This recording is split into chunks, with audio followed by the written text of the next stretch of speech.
If you suffer from time excusitis, the cure is simple. Mind you, it's not necessarily easy, but it is simple. Here it is.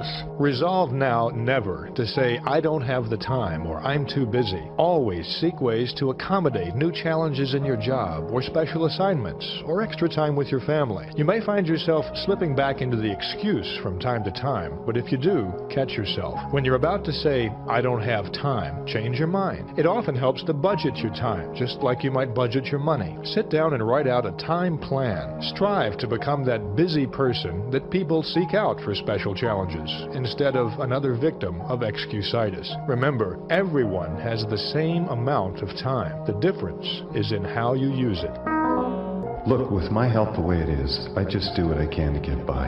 I'm not about to press my luck and give myself a heart attack. Another prominent form of excusitis is health. This ranges all the way from the chronic, I don't feel good, to the more specific, I've got such and such wrong with me. So-called bad health in 1,000 different forms is used as an excuse for failing to do what a person wants to do, failing to accept greater responsibilities, failing to make more money, failing to achieve success.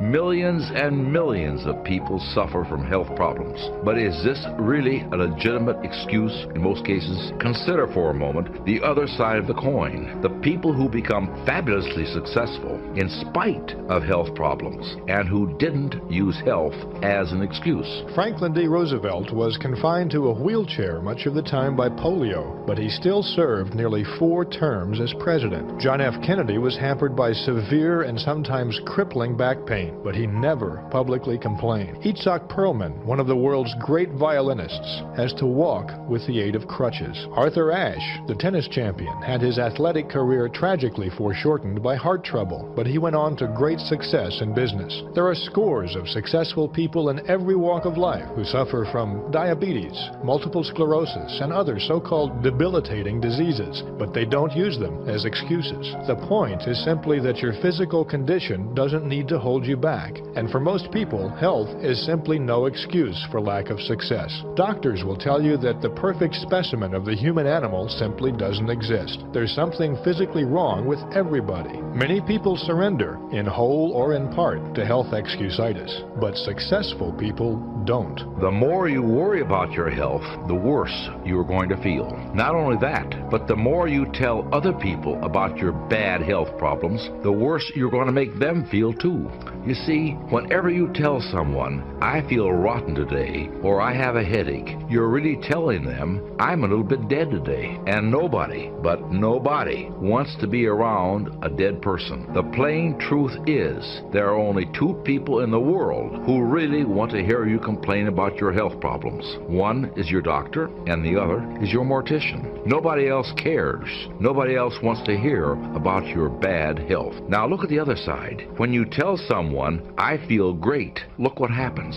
First, you make yourself feel better. Try it right now, and you'll see what I mean. Say out loud, I feel great. Come on now, say it. I feel great. It's impossible to say that and not actually feel better. Second, you make the other person feel better when you tell them how great you feel. And third, you make them feel better toward you. When anyone asks me how I'm feeling, I automatically tell them that I feel so good I can hardly stand it, and if I felt any better, I'd be worried. This makes people laugh, but it also makes me feel better, because how you feel is a product of how you think you feel. So now's the time to cure yourself from the disease of health excusitis forever. Here's how to do it. The vaccine against health excusitis comes in 4 doses. First, refuse to talk about your health. Talking about your bad health is like putting fertilizer on weeds, and besides that, it bores people. Success-minded people defeat the tendency to complain about their health. Second, refuse to worry about your health. If you have a problem, see your doctor, but don't worry about it. It won't make things any better. It will just make things worse. Third, be genuinely grateful that your health is as good as it is. Remember the old saying, I felt sorry for myself because I had no shoes, until I met a man who had no feet. There's always somebody worse off than you are, so be glad for the good health that you do have, and don't dwell on your health problems. Finally, remind yourself that it's better to wear out than to rust out. Life is yours to enjoy enjoy. 24 hours a day. Don't waste it. Don't pass up living by thinking yourself into a hospital bed. People ask, hey man, these kids, man, it's rough dealing with them. That's right. That's right. You think peer pressure happened overnight? We went through peer pressure. I remember as a kid, some guys said, hey Les, me and another fellow named Willie Lowe, we were going home. Hey man, we're going down to Goulds, man, and knock off a grocery store. I said, look here, I don't want no part of that. I'll see y'all later. Say, y'all chicken. I said, that's all right, you say whatever you want. Low star. I'm not chicken, man, don't call me chicken. Then why don't you come? We didn't even ask you to come into place, man. All you do is just drive the car, that's all. I don't know how to drive that good. Well, we're trying to get Les to come. He's chicken. Hey, I'm not driving nothing, all right? Willie, don't care about what they say, man. Leave him alone. You want to go do it? You find somebody else to drive or you drive yourself. Come on, Willie, man. Pull him, you stop. I ain't chicken. All I got to do is drive? Yeah. I said, Willie, that sounds simple, man. Don't go, man. He went.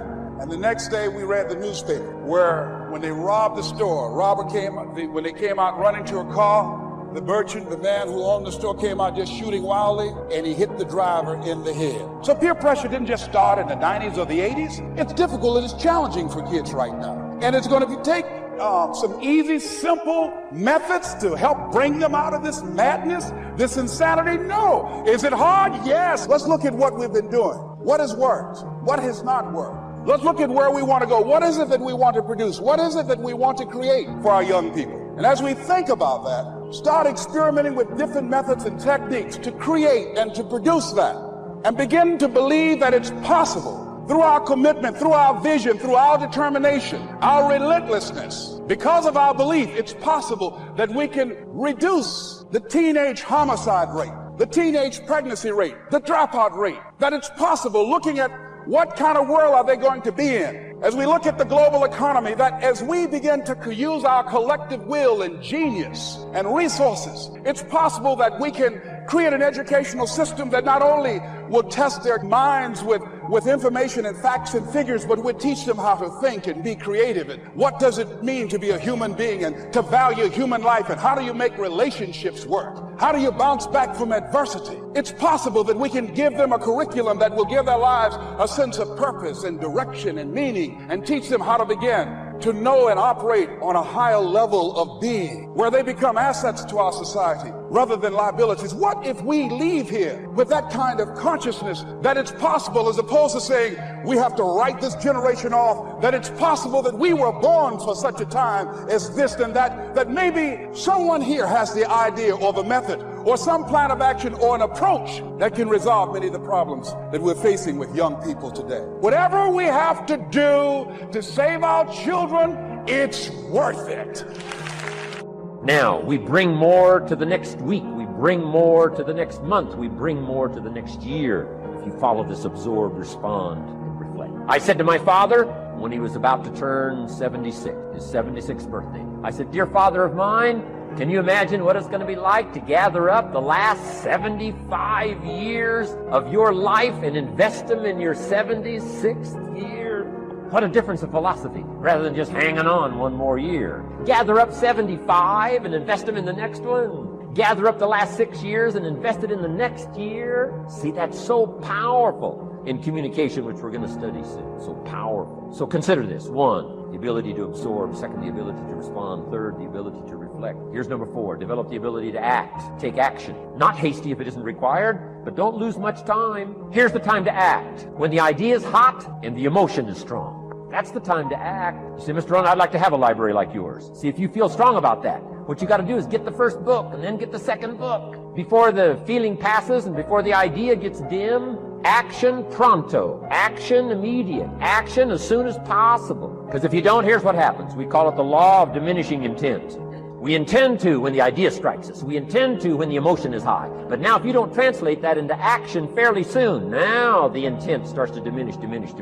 And a month from now it's cold. A year from now, it can't be found. So act. Set up a discipline when the emotions are high and the idea is strong and clear and powerful. That's the time to set up the discipline. Somebody talks about good health and you're stirred. Say, right. You need to get a book on nutrition. Get the book before the idea passes and before the emotion gets cold. Go for the book. Start the library. Start the process. Fall on the floor. Do some push-ups. Action. Got to take action. Otherwise, the wisdom is wasted. Otherwise, the emotion soon passes. Unless you put it into a disciplined activity. Capture it. Disciplines is called how to capture the emotion and how to capture the wisdom and translate it into equity. Discipline. Now here's what's important about disciplines. All disciplines affect each other. In fact, here's a good philosophical phrase. Everything affects everything else. Nothing stands alone. Don't be naive in saying, well, this doesn't matter. I'm telling you, everything matters. There are some things that matter more than others, but there isn't anything that doesn't matter. Okay. We all pity the man who says, well, this is the only place I let down. Not true.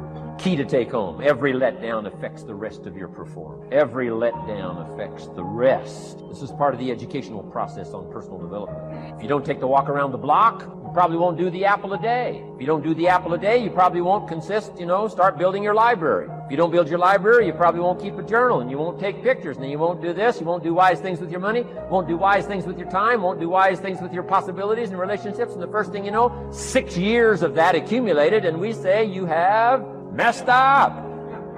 So the whole key to reversing that process now is to start picking up these disciplines. Now here's the positive side. Every new discipline affects the rest of your disciplines. Every new one affects the rest. That's why action is so important. The least action, the smallest action. Take it. Because when you start accomplishing and the value starts to return from that one action, it'll inspire you to do the next one and the next one and the next one. You start walking around the block, it'll inspire you to get an apple. Get an apple, it'll inspire you to get a book. Get a book, it'll inspire you to get a journal. Get a journal, it'll inspire you to grow, develop some skills. All disciplines affect each other. Every lack affects the rest. Every new affects the rest. The key is to diminish the lack and set up the new. And you've started a whole new life process.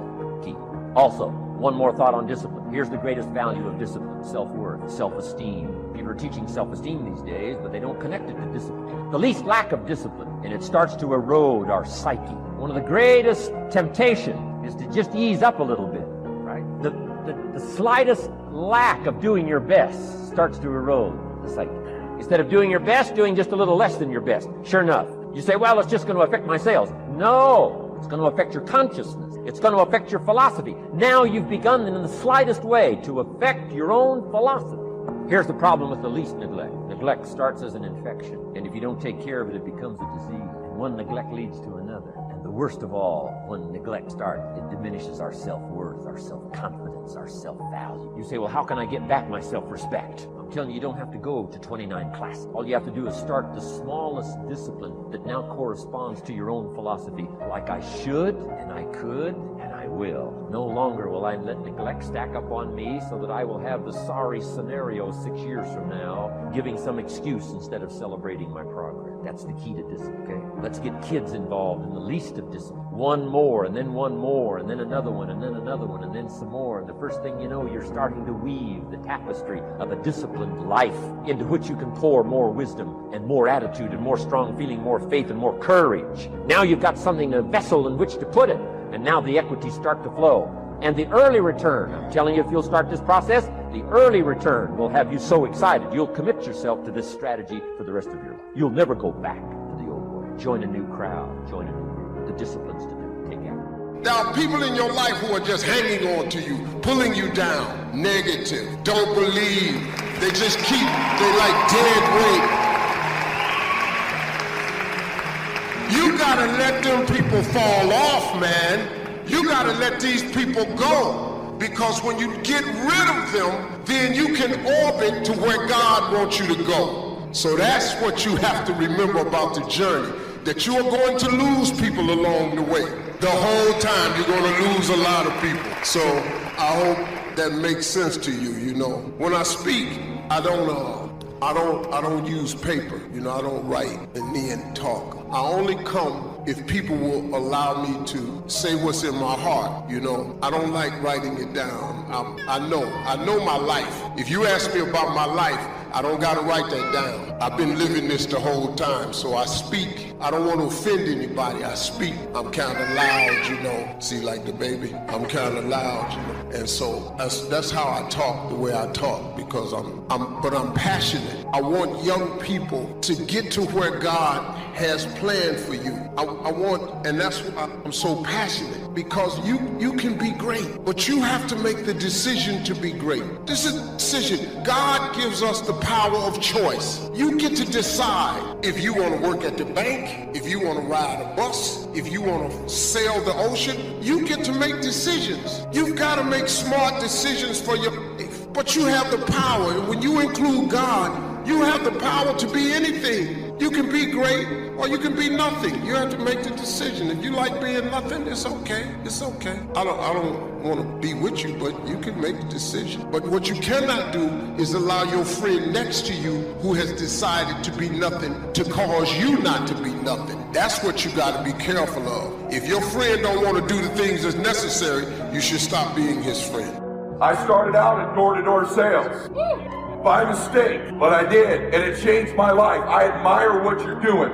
I want you to understand that. I know what you're doing. I did it for years. You can track back a $500 million net worth for me now to knocking on doors when I was a 21-year-old kid. So those of you guys in this room with a dream to do something great with your life, and you're kind of average and ordinary, maybe you're not the smartest dude in the world or the biggest dude in the world, but you want to do something great with your life, maybe I can be an example of that. Because I know what it's like not to feel great about what you're doing, to doubt whether you're doing this. And I just got to tell you something. I'm an example this stuff pays off, okay? So I'm going to take you through some of those keys that I went through. Actually, I started knocking doors kind of by mistake. I got recruited into the financial services business. There's a bunch of these old, stale financial dudes in there. And they kept telling me, hey, our average market, we want married people who own a home who have kids. Middle America for our products, right? And I kept thinking, how come you don't just go where they live? Like, if they have a house and we know the neighborhoods they live in, why don't we just go see these people? Why are we going through calls and all this roundabout easier stuff? Why don't we just knock on their door and say something? Can you guys teach me what to sell? Well, they thought that idea was hilarious, right? Who actually go knock on a door? Like, well, I would. I just wanted to win. How many of you relate to that? You just want to win. I don't care what the hell it took. If it was legal, ethical, and moral, I wanted to win.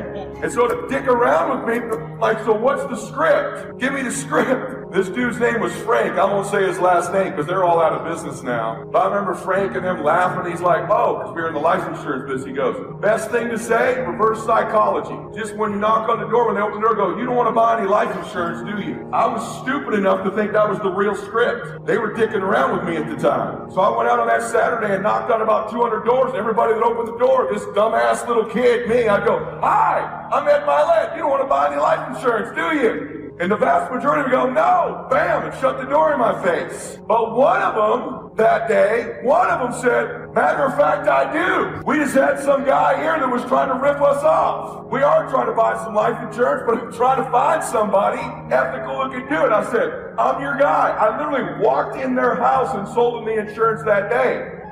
But we were in the recruiting business, so a lot of the people that said no to me, I'd say why, and they go, I ain't making enough money to buy any life insurance. I'd say, I'm glad you said that. Are you looking for an opportunity to make secondary income? 27 of them said yes. That Tuesday night at our recruiting meeting, I had 27 freaking guests there to hear about getting recruited because I knocked on 200 doors that day. There were only 30 people at the whole meeting. I had 27 of them. And my career started to transform because I was willing to do the things other people weren't willing to do. The other thing I figured out is I was in the math business. Most of you ain't figured this out yet. That's why you're not making what you can make. At the end of the day, you got to get in a bigger hurry. You got to see more people. You got to run larger numbers. If you're going to get to the top of your field and recruit more people, sell more people, you got to see more people. The flat matter is this is a competitive sport you're in. It may not feel like a sport, it's a sport. And for those of you that do more reps, win. More contacts, win. See more people, win. Y'all with me on that? Say yes. Yeah. See, you probably thought I was going to give you some like fluffy, I don't know nothing about selling speech. You got to run larger numbers, man. Hey, sister, you aren't running big enough numbers. You want to get to the big time? You want to get to the top of what you're doing? You got to run more numbers, see more people, recruit more people, and sell more people. Okay, that's the bottom line. You don't start to see more people, I'm going to smoke you. If I knock 200 a day and you knock 50, if I see 500 and you see 5, I don't care how good you think your script is, how great you are, how persuasive you are. You take a dude like me, I will smoke you. It's possible you can get what you want. It's necessary. If you want it, you got to go into action. You got to be willing to experiment. You got to be willing to fail and to succeed. You got to be willing to form and to develop new relationships. It's you. It's on you. You got to make that happen. Nobody's going to bring it to you on a silver platter and say, here's your dream manifested. No, it's hard. Yes, it's hard. It's difficult. Yes, right. And it's worth it.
Sometimes you can be blessed and be unhappy. Because even though things are going right, they're not going according to what you had believed and expected, and you know that something is missing out of your life. What do you do when something is missing out of your life and the things that replaced it do not compensate for what you lost?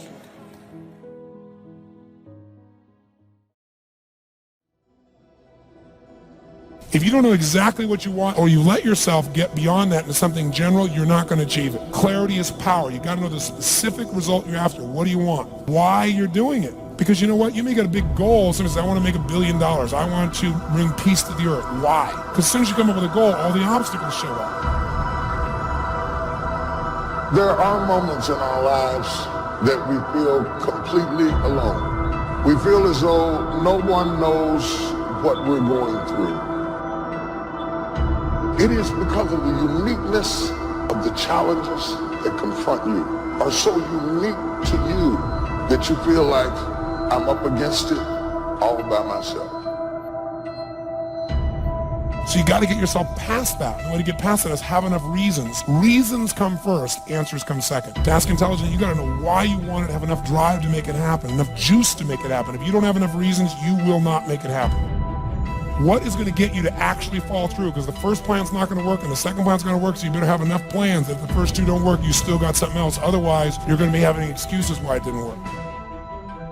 In what you've done with your life thus far, is it giving you what you want? Is it giving you what you want? When you look toward the future, when you look at all that's going on out here, is there some place within yourself you say, hey, I know I need to be out there in that arena. I know I can do more than what I've been doing. Is that something that you begin to look at within yourself? See, I say if you look at your life, and if you're not getting what you want, you owe it to yourself to do something differently. If you're on a job, 85% of Americans go to jobs that they're unhappy. If you're doing something 8 hours a day that you don't like, it's not giving you what you want, it's not giving you a strong feeling of satisfaction and fulfillment. If that's what it is, you owe it to yourself to start strategically working to change directions. And generally, that type of circumstance is born because it's not because you don't have anybody to talk to, but can you trust them?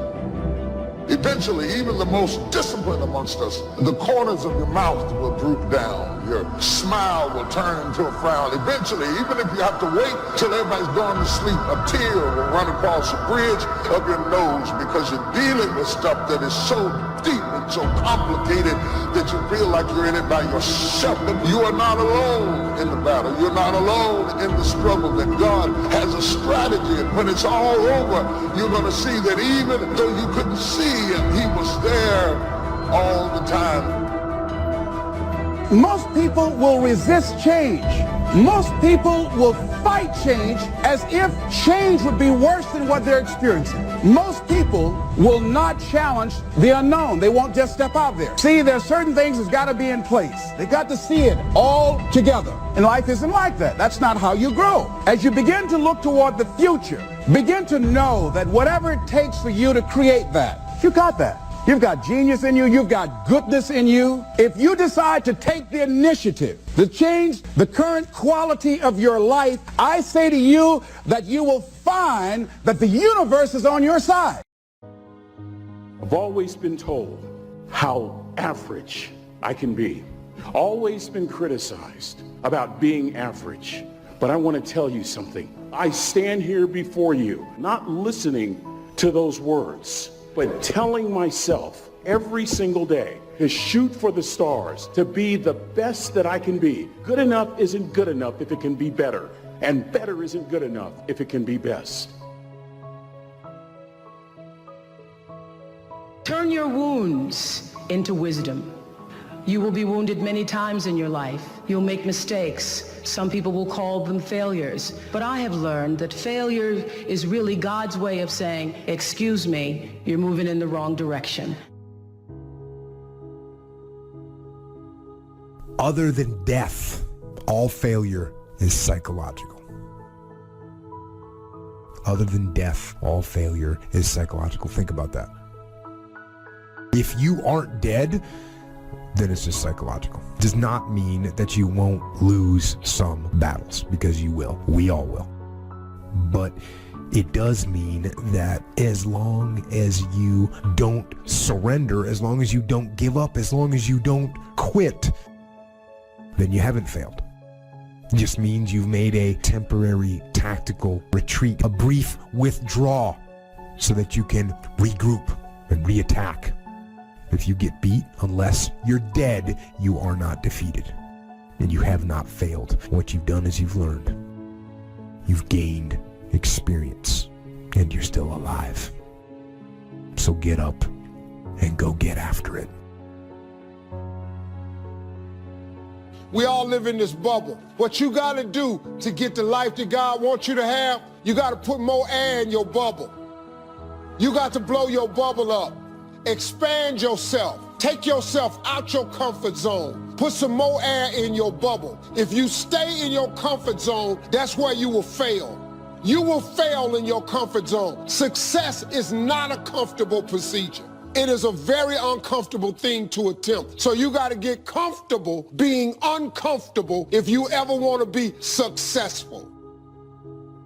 People say you have to have a lot of passion for what you're doing, and it's totally true. And the reason is because it's so hard that if you don't, any rational person would give up. It's really hard, and you have to do it over a sustained period of time. So if you don't love it, if you're not having fun doing it, and you don't really love it, you're going to give up. And that's what happens to most people, actually. If you really look at the ones that ended up, being successful, unquote, in the eyes of society, and the ones that didn't, oftentimes it's the ones that are successful loved what they did so they could persevere, when it got really tough. And the ones that didn't love it quit. So it's a lot of hard work, and it's a lot of worrying constantly.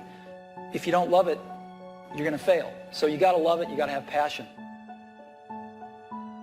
If you think ordinary's cool, ain't no problem. It's some really wonderful ordinary people. But if you are sitting in this room and you have extraordinary aspirations, then you're going to have to do extra. You put extra on top of ordinary and you come up with extraordinary. It's no other way. But here's the fact. All of you have extraordinary capabilities. All of you. You have to decide if you are willing to do the things to put you in that category. Rich people don't sleep 8 hours a day. That's a third of your life. He who loves to sleep and the folding of hands, poverty will set upon you like a thief in the night. You don't have to live worried, focused on the problems, wondering why it happened. You know a secret. You have favor in the storm. You know what was meant for harm, he's turning to your advantage. Here's the key. The enemy wouldn't be fighting you if you weren't a threat. Oh, get ready. Favor is about to turn things around. Favor is about to catapult you to a new level. Favor is not going to keep you from the storm, but favor will bring you out of the storm. We don't understand everything that happens. Sometimes life is not fair, but you have to trust that God knows what he's doing. This thing called life. You just don't know what the next moment will bring. But here's what I do know, and I want you to know. You have comeback power.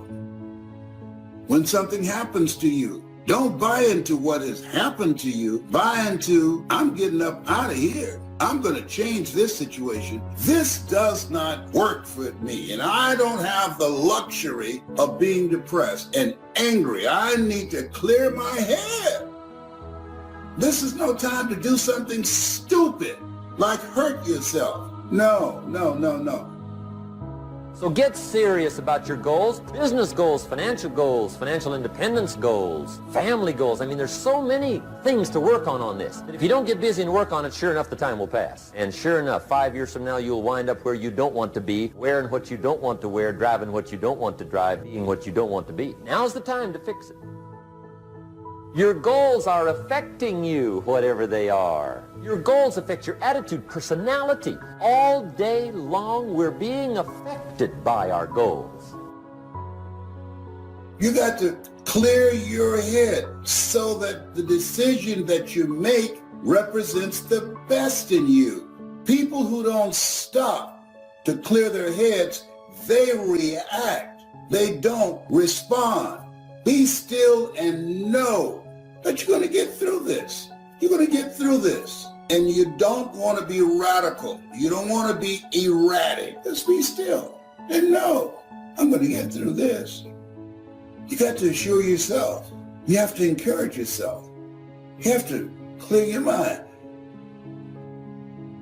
Your better future is a dream. Where do you want to go? What do you want to do? What do you want to be? What do you want to see? You've got to dream dreams. Without dreams and visions, people perish. You've got to have something to go for. Take the crumbs from starving soldiers, they won't die. Take the bread from hungry children, they won't cry. But without dreams, we all will die. You've got to dream. Don't lose your dreams.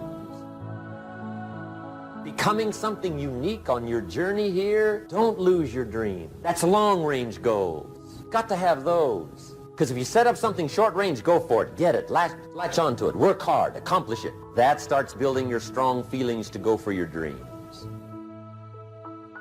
Economics plays a major role in everybody's life, which means it ought to be meticulously well planned for tomorrow. An area of life that matters clearly to all of us is time. And most people have very little mastery of this. I don't mean checking things off your list. I'm meaning squeezing out of your life what matters to you most. Your career, where is it now? Where are you financially compared to where you want to be? And especially with some of the changes that have happened in economies around the world. And then finally, where are you in your level of sense of meaning, of contribution, and your sense of celebration in life? These are the areas that really matter most. Sit down and define what this looks like for you today. And invariably what we find out is almost everybody has some gaps. Gaps between where you are and where you want to be. And even if you've done incredibly well, I mean, I deal with some of the most successful people in the world, they're usually still happy in their life because they're hungry. They haven't lost that drive that says, look, what makes me feel alive is to know I'm growing. If my life's going to get better, I got to get better. I can't just hope it. And if my life is going to be rich emotionally, it's got to be expanding. And they know that. If you work your tail off at work to take care of your family and be the best at what you can do, if your career's going really well, isn't that the nature of human beings? To me, successful is getting to the point where you are absolutely comfortable with yourself. It does not matter how many things you have acquired. The ability to learn to say no and not to feel guilty about it, to me, is about the greatest success I have achieved. The fact that I have, in the public side, done whatever, it's all a part of a process for growing for me. But to me, to have the kind of internal strength and internal courage it takes to say, no, I will not let you treat me this way, is what success is all about. I will not be treated this way. I demand only the best for myself. We tend to focus on things we feel confident in, we know what to do in, and the other stuff we kind of hope it all comes together and try not to think about it too much, but it all affects us. You got to start with what it is you really, truly want now. You got to start with that end in mind. And then once you understand there is a gap between where you are and where you want to be, here's all we do. We believe that the most powerful way to change anything is total immersion.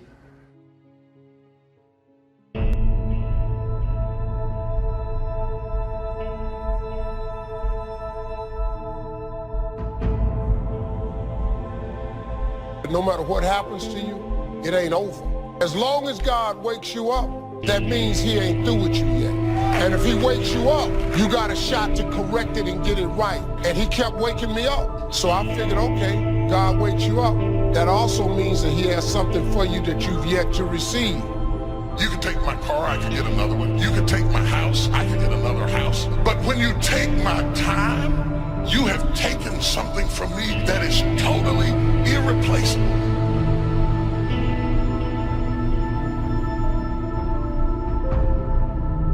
Even if you are 40 or 50 or 60 or 70, doesn't matter. You're in the game now, and that's what counts. And all those quote-unquote wasted years, they weren't wasted because you learned.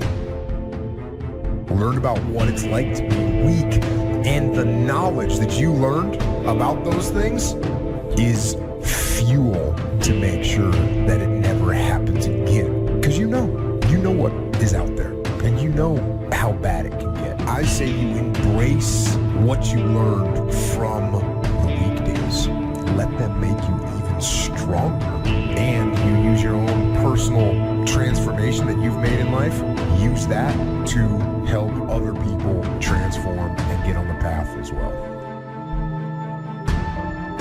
If you know what it is to have the kind of pain that feels as if you cannot be comforted, if you know what it is to be at the end of your rope and feel like your life is over and you've got questions that cannot be answered and you're confused and you're uncertain, you need to learn this verse. They that sow in tears shall reap in joy. I will never forget there's been many opportunities in my life that I have grappled with grief and pain so unbearable and so overwhelming that I thought that I would never smile again. I've seen days that were so dark for me that I thought there could not possibly be a silver lining in the clouds that hung over my head. I've seen days and weeks and months that drugged me so low that I gave up all hope of getting up again. But in the midst of all of that despair and that trouble and that trauma and that pain, there was in the basement of my soul this one word: when. When should you start the day? As soon as you have it finished. Plan the day the best you can, leaving plenty of room for improvising and surprises and all the stuff that happens during the course of the day. But if you've planned a good, productive day, now you start that day, you can't believe how much more valuable your time will be. Next, don't start the month until you have it finished. The places to go and the people to see and the productivity and the sales and the customers and the development and all the rest of what you want to accomplish during the course of 30 days. And then here's the big one. This is really challenging. Don't start the year until you have to the best of your ability. It can't be finished like minute by minute. But in terms of the sweep of what you want to accomplish, make sure that that's set and ready to go. And it might get all upset. It might get torn up and you do a new one. You make so much progress the first 90 days that now you've multiplied it all by 2, by 3. Because that happened to me. I thought, wow, this is going to be a great year. By the time I'd finished the 3rd month, I'm rolling. So many things are happening. I revised my whole year's plan. Don't let anything overly bug you. Because remember now, you don't have to do anything. Someone says, well, I got to get a handle on my time. The answer is no, you don't. If you want to let it all go, you can let it all go. Somebody says, you ought, you ought, you ought. Jot this down. Ignore all the you oughts or you should.